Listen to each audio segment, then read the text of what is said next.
Assalamualaikum warahmatullahi wabarakatuh. Waalaikumsalam warahmatullahi wabarakatuh. Pawarto Simpang 5 Tavi Jateng.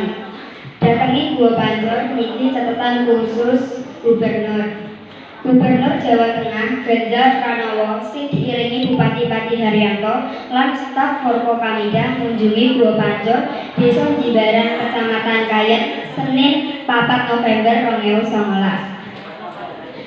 Ganjar ujar potensi Gua Pancur minangka turunan apik banget, nanging isih ana perkara sing kudu dibenerake. Gegarut iki Ganjar menehi sawentara input menyang manajer Gua Pancur kalebu sing ana hubungane karo manajemen sampah. Objek potensial bakal diisi yen diisi wong-wong ora bakal kesengsem ngunjungi, ujare Ganjar. Gubernur uga menehi saran supaya manajer Gua Pancur kolaborasi karo sekolah babagan manajemen sampah utawa asisten desa bakal goleki referensi kanggo institusi tersir. Temokake sapa sing bisa nulungi amarga atraksi turis dadi reget.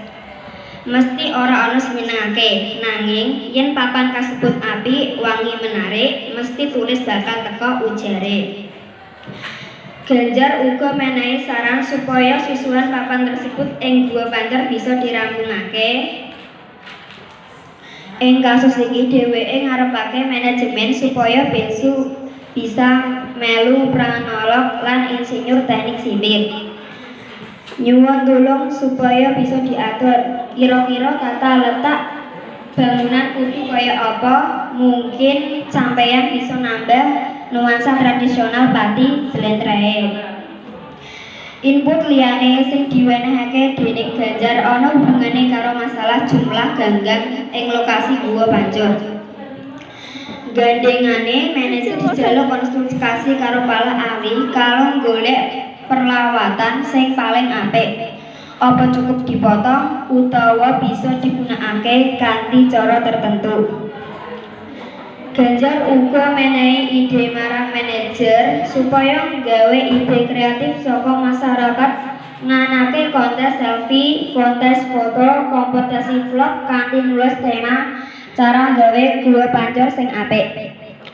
Kanthi iku ujar Ganjar wong kreatif bakal mlebu lan menehi kontribusi. Ganjar nambahi manajemen Gua Pancur uga kudu nggunakake media sosial kanggo nindakake promosi.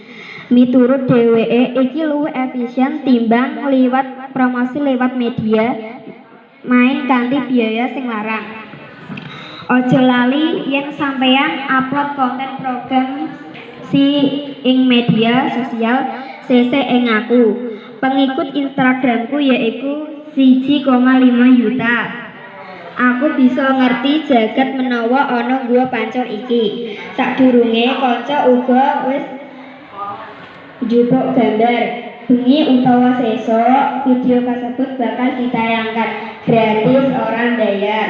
Ujare wong nomor 1 ing Jawa Tengah. Cekal semanten Adita Azil Akbar Simpang 5 TV nglaporake.